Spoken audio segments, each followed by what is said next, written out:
Kung walang kinalaman si BBM diyan, aba napaka-inutil naman niya. Ano 'yan, kanya-kanyang galaw man nasasakupan niya without his knowledge. 'Yan.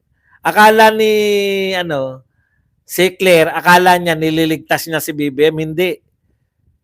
Pag sinasabi mo walang kinalaman si BBM sa pagbebenta ng breaking the record na aginto, ibig sabihin, sinasabi mo talaga na, ha? Ha? Aanga-anga lang ang presidente mo. Erwin Tulfo, sarili niya nga kayang lokohin ng taong bayan pa kaya. Hindi po, tayo niloloko niyan. Putan, ganda ng paliwanag eh. Ang sabi ng nameke ka. Tinatanggalan ka namin ng US passport dahil nameke ka. Ang sagot ba naman, nag-TNT ako. Nag-TNT. Dinamay mo pa mga TNT. Nagtatago nga. Paano mapakulong yan? Bistado na. Mapapakulong. Hindi po natin sila mapapakulong hanggang kontrolado nila yung Kongreso at Senado. Iboto natin lahat ng pati po hanggang congressman. Importante po yun. Lahat po ng congressman ni Marcos, wag nyo nang iboto yung mga yan. Nang matauhan. Sir Bad, sino ang sasagot sa SC sa mga reklamo ng mga vlogger? Di etong mga TRICOM na to. Depende kung sino po gusto nilang pasagutin. Huwag kayong mag-alala.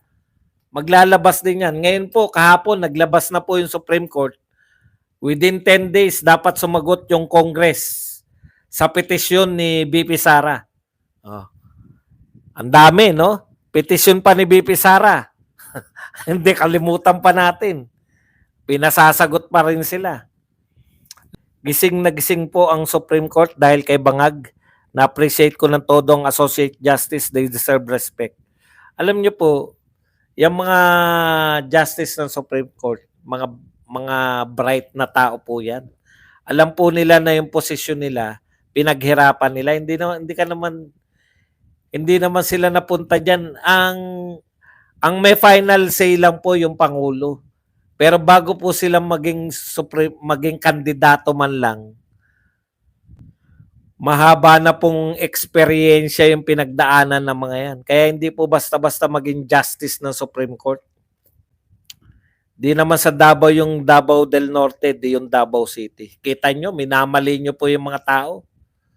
Pag sinabing Davao, Davao City. Boss Bats, bakit hindi sumasagot si Claire kung sino nag-imbita sa kanya? Abogado siya. Alam niya na hindi dapat sagutin yun. Lalo na kung walang kapangyarihan to appoint. Ha? Alam niya yun eh. Abogado siya eh. Yung hindi nakakalam. Yung nagyayabang na profesor. Nagte-thank you lang. Invalid ba sa COMELEC kapag 9 senators lang ang iboto? I mean sa voting period na. Hindi po. Pag ilan po binoto nyo, yun po lalabas. Kung siyam lang binoto nyo, siyam lang lalabas. Kung 3 lang binoto nyo, 3 lang lalabas na boto nyo.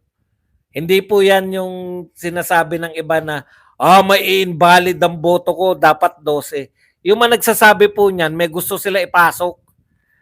Diyan lang mananalo yan sila Soto eh. Sila Soto, sila Lacson, yan lang po ikapapanalo ng mga yan. Kasi nga, kulang pa tayo eh. Sino ba mga sikat? Ito na. Huwag po tayo maniwala dyan. Doon kami sa mga walang experience, straight team suka. Iboto natin lahat ng PDP lineup para sigurado tablado ang mga nagmamanipula sa gobyerno.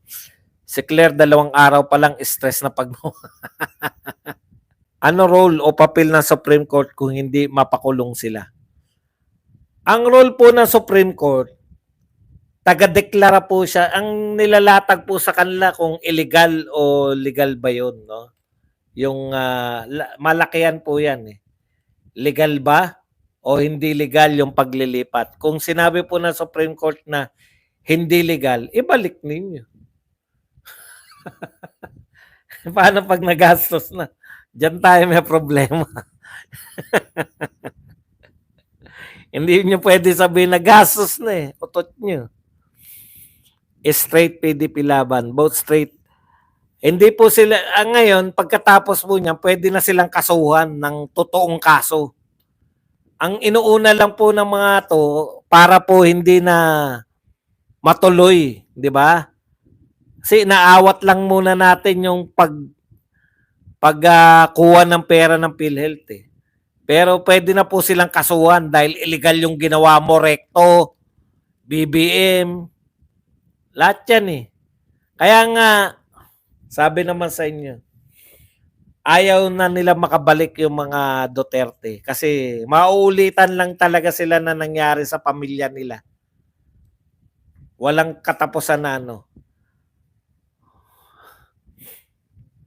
Both straight, lucky na yung Duterte senators. Kahit AFP modernization program, serbadong zero budget in time of BBM. Sa panahon ni PRRD, 30 billion per year. Kaya nagalit ang SC.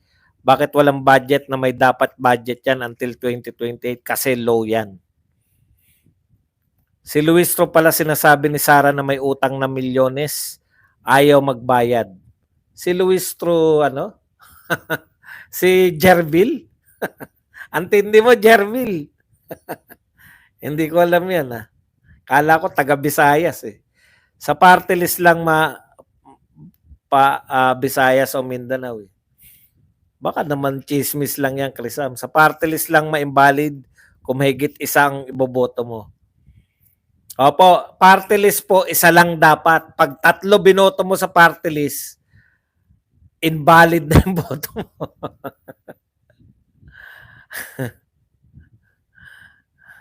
Madadaya sila, Sir Buds, dahil ang dami nilang pera. Dapat siyam lang. Clear is so unclear.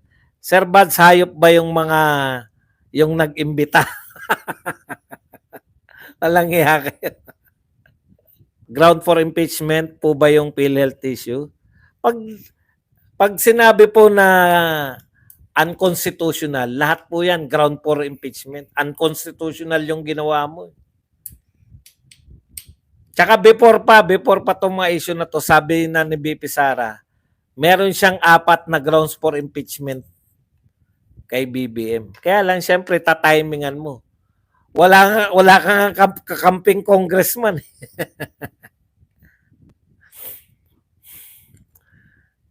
Boss Buds, may nag-leak na database ng Conglist kasama mga nakuha nila milyones sa AKAP at AIX. Si Joy ang nag-expose. O yan, marami na pong magbibigay kay Joy ng mga expose. Parang yung katulad nung nangyari kay Maharlika, na binibigyan na siya ng mga kasi matapang eh. Kaya nga sabi ko sa inyo, nag-create lang kayo ng bagong Maharlika. Nag-create kayo ng mas bata, mas matalino, mas magandang Maharlika. Kay Maharlika nga, hindi nyo na kinakaya. Nagdagdag pa kayo. Nagdagdag pa kayo ng sakit ng ulo.